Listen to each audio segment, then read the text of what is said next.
Ulahlekelwe impilo yakhe umfana oneminyaka engu-7 ubudala uThamsanqa Sikhosana waseGoli ngemuva kokushaywa ibhola legalofu ekhanda ngesikhathi edlala ibhayisikili egcekeni lakubo.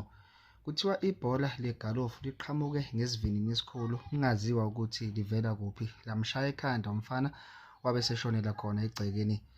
Ubhuti wakhe uMarvin uzwe umsindo ongajwayelekile wamemeza kabili kwase kuthula. Uphuthume waya emnyango lapho ethole khona umfowabo esephansi unegazi phansi kanti ibhola legalofu beliseduze kwakhe wabe sebiza unina ukushesha.